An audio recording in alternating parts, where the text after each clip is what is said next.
So sometimes your career takes you places you'd never thought. You think you're applying to a totally regular online marketing specialist job, and then the next thing you know, you're building a chatbot for a jobs classifieds platform in Kenya and Tanzania. The chatbot that we built is all in all pretty simple. It allows our users to look through our listings for a job, depending on their criteria of location and job categories. They can also set up alerts based on those criteria. It allows employers to get basic information about how to post a job on the platform, and finally, lets all users talk to support should they have any other query or should the bot fail them. The question you're probably interested in is, was it actually successful? And the short answer is yes. We managed to reduce our answering time and keep our very responsive to message badge despite up to 300 conversations a day. That means that we answered at least 90% of messages under 15 minutes. We got really positive user feedback. And finally, great conversion rates, with 1 out of 4 users who interacted with the bot who ended up setting up an alert. 17% of the people who came to the website from the bot who actually converted and sent a job application. That's thousands of conversions. And that's a 40% increase compared to the average of the website.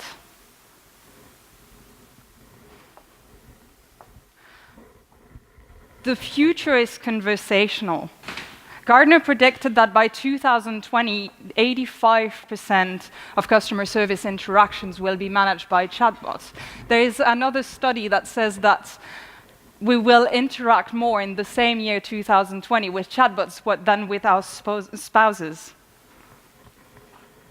And companies are getting interested. The interest is ramping up since Facebook announced the Messenger platform in 2016, and that means that your competitors might very well be thinking about chatbots right now. And even further down the line, there is another bigger change that's coming. So the conversational user interface, the user interface that chatbots use, is the single biggest change in user interface since we went from command line, basically seeing the code as you go, to having a graphical user interface with a system of icons, of folders, or windows that you can close by clicking on the cross. That's a huge change, and it's going to be difficult for companies to navigate this change and find the best practices. And that even bigger change that I was telling you about is AI. By 2030, AI will have added over 15 trillion to the economy. That's roughly the GDP of the US. That's huge. It's a huge change. It's the birth of the internet kind of change. And companies are not ready yet. There was a recent study by Infosys that proved that around 7 out of 10 business leaders consider that they lack understanding of the capabilities, the limitations of AI. There are numerous problems with internal culture, with maintenance, with data management, with responses of employees, of users. Companies need to get ready. And for us, implementing a chatbot, and a clever one that uses some artificial intelligence, some machine learning, some natural language processing, was the perfect gateway to more ambitious conversational projects and AI-powered projects. So today, because we had this experience of actually launching a chatbot, I wanted to get away from the more theoretical vision of the trends and get a bit more hands-on and provide you with a sort of guide of how we implemented the chatbot project, what we did right, what did we learn, what we did wrong, and hopefully help you navigate the 4 phases of launching a chatbot. So research and planning, building the flows, preparing the launch, and finally training the bot. So here you are, your very own little guide to how to launch a chatbot. Every project should start with a little bit of research and planning, as the former speakers were saying. And for marketers, there is one focal point that should be the first that comes to mind, the first thing you think about when you're starting a project, when you're launching a product. Probably know what it is. That's your user's need. Start with your user's need. You probably have hundreds of conversations with users recorded in your system, in your email, in Messenger if you're already there, on Facebook, on Twitter, on WhatsApp, wherever you interact with users. Just by analyzing and categorizing those conversations, you might very well find a use case for your bot. When we went through that process, we realized that 9 out of 10 users were contacting us so that we would help them find a job. Here we had our use case. Not more complicated than that. Then you need to coordinate and get buy-in for your resources. So first, that's your team. It's probably going to change depending on the structure of your organization, but for us, the chatbot project spanned across marketing, business, and tech because it's a customer-facing technology, but it also requires a lot of technical knowledge. And from the beginning of the project, we had a very clear vision of who was going to work on what before and after the launch, which will help you along the way. Then you need to choose your technology, and your tech stack for building a chatbot will consist in 2 things, a chat app and a bot building platform. The choice of the chat app should be fairly simple. It's mostly where your users are and what functionalities the chat app offer. For us, Messenger was the clear and obvious winner because it's the biggest chat app in our market that allows for bots, and it offers a wide range of UI functionalities like welcome messages or quick replies, carousels of results, templates, emojis, GIFs, images, and so on.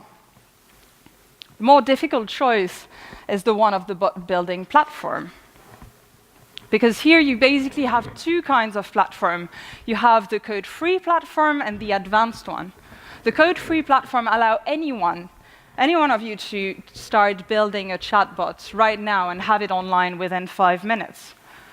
The problem is that you're often limited in what you can build with this kind of platform. You're likely to have a bot that understands only a few keywords. If you want more than that, you can go with the advanced. And here you're going to require some coding knowledge, PHP knowledge, for instance. But the platform will probably integrate natural language processing, machine learning, and allow you to do deep integrations with your website and really create the product that you want to create. So first, ask yourself what your coding capabilities are. Do you have IT resources for your chatbot, or do you want your business department to manage it and to maintain it? If that's the case, you should probably go code-free. And then what do you want your bot to do? Do you want a simple alert system, like for instance the Forb or TechCrunch chatbot? That you can do with a code-free platform.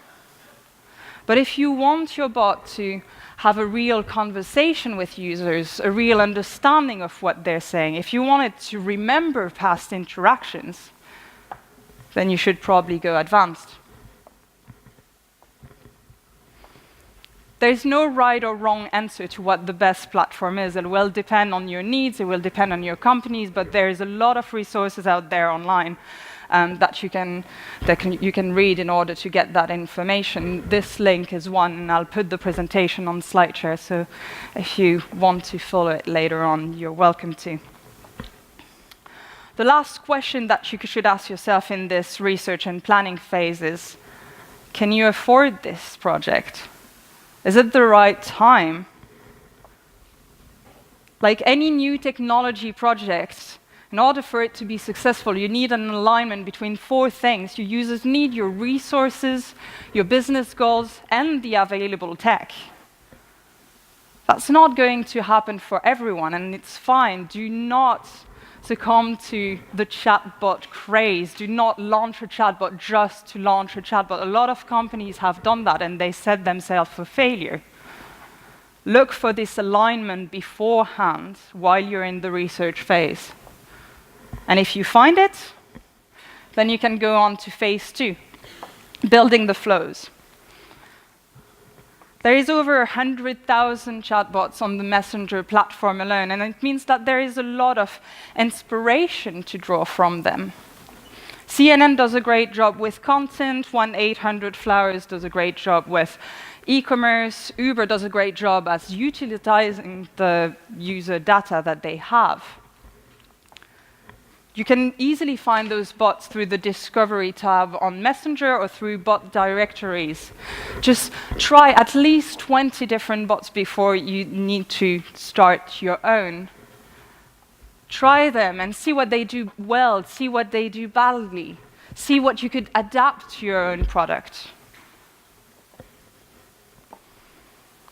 And then follow best practices. The book of best practices for bots is still getting written, but there's a few things that seem to be working.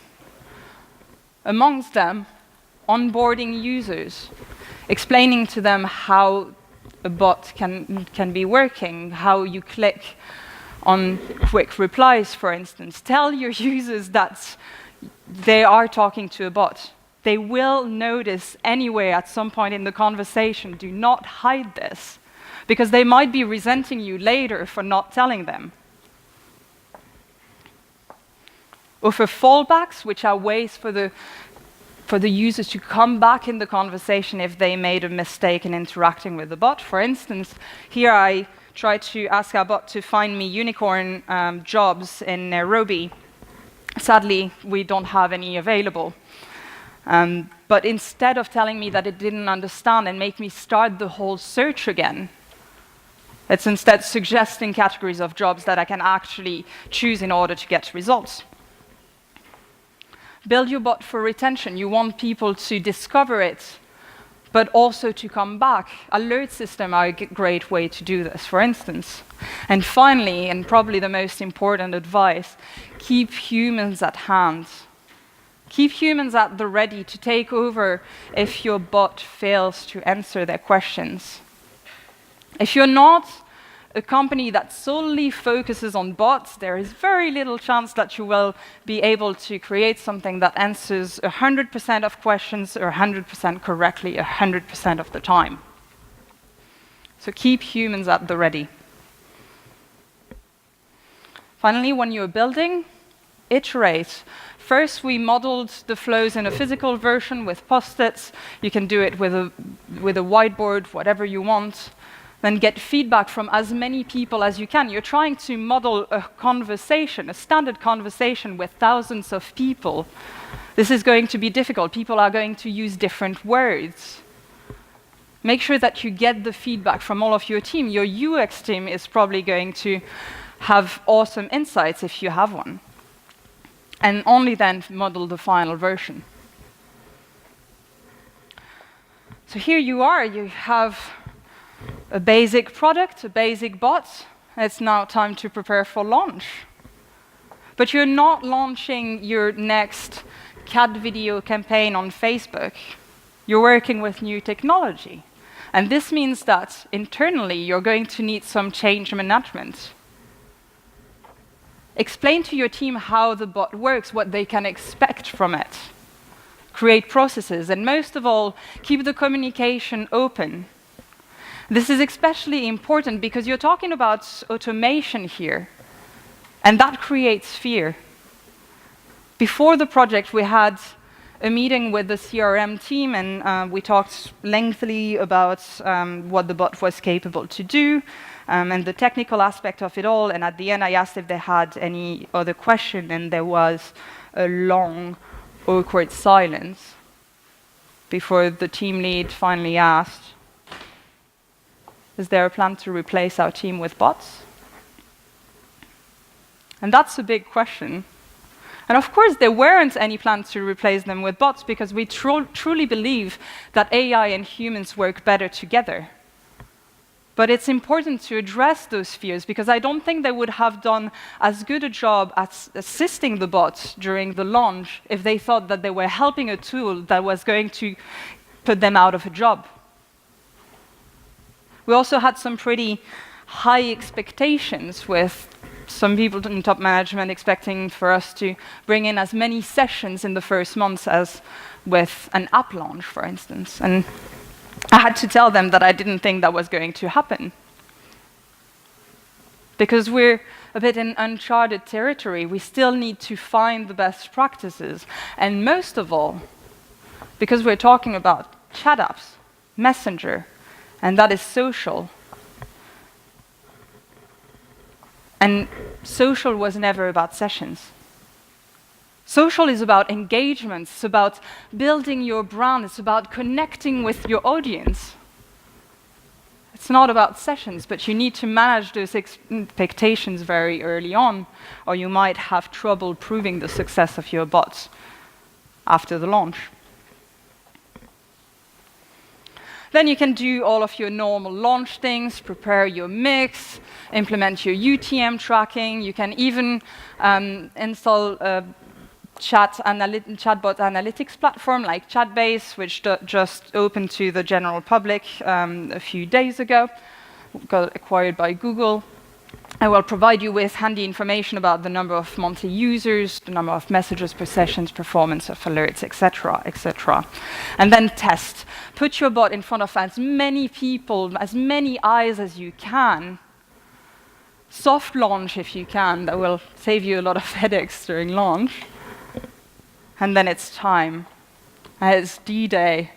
And on D-Day, for the launch of our bot, I was really excited because I've worked on this for a while and I trained it. And I showed it to all of my colleagues, to all of my friends, many more times than they would have liked.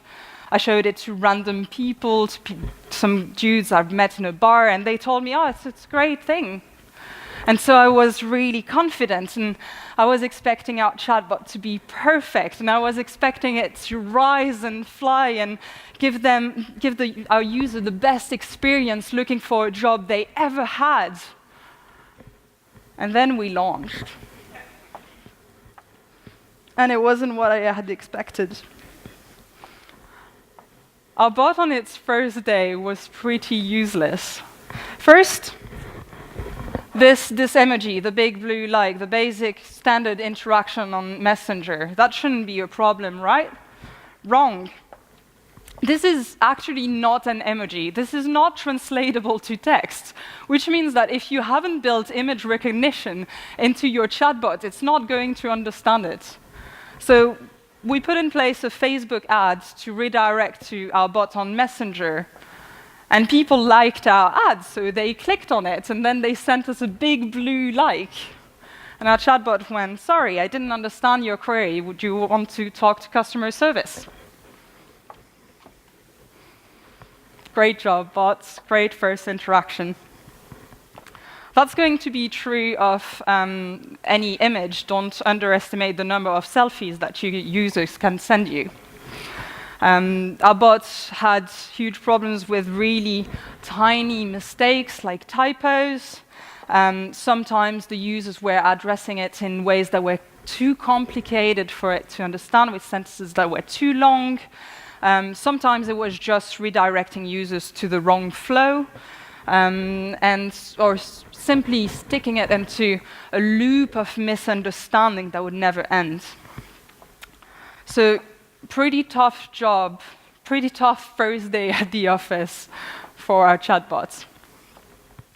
But that brings me to the fourth phase of a chatbot project, which is training and improving.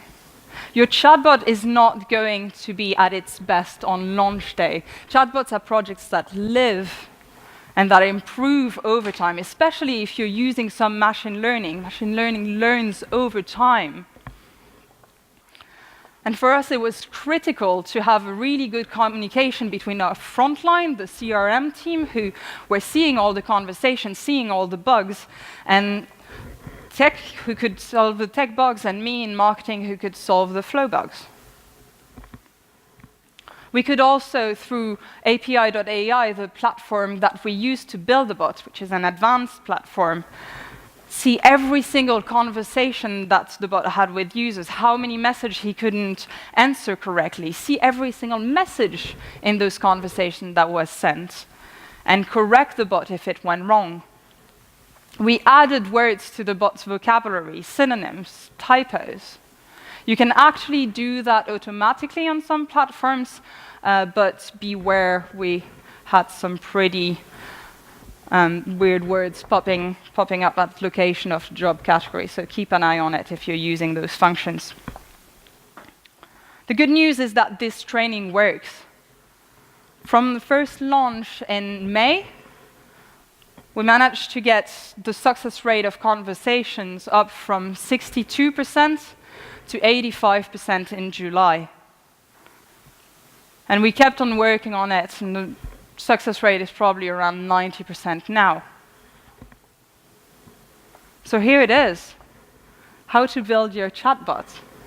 So that was a lot of information, so let's recap a little bit. First, you research and plan. You start with your user's needs, you coordinate your resources, you research the tech, and you ask yourself one last time if this project makes sense.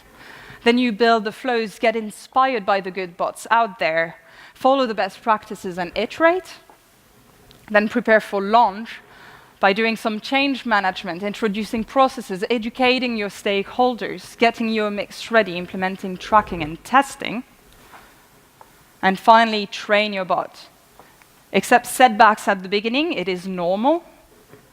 And then facilitate bug reporting. And do train your bot after launch. Don't leave it alone. Chatbots are not a project that you can just wing. You need some investment into it. You need some time investment. You need some expertise. And so in the end, is it worth it? Well, the answer to the question depends. It depends on what KPI you're pursuing. I wouldn't recommend for you to go into chatbots if you're looking for vanity metrics, if you're looking for a number of sessions, or even a number in revenues. If you look at our total, if this is the total size of our traffic today, this is the size of the traffic of our chatbot, just 1%. But this is not why we implemented a chatbot. We managed to get faster customer service for our users. We proved the high potential of the channel for conversion, and it converts. We managed to delight our users with the experience, to position ourselves as an innovative leaders. We got on the radar of the Facebook strategic partner for our region, for instance. And most of all, we started building that AI competency that is going to be so important in the next few years. So that seems pretty good for me. If you want my personal opinion, chatbots are very young, but they're the tip of the iceberg. Virtual assistants are now everywhere in your phones, and they're coming to your homes. And the same way that understanding the Google algorithm helps you rank, understanding the underlying technology between those products will help you get recommended and will help you get traffic from those devices. The natural language era is coming. The question now is, are you ready for it? Thank you.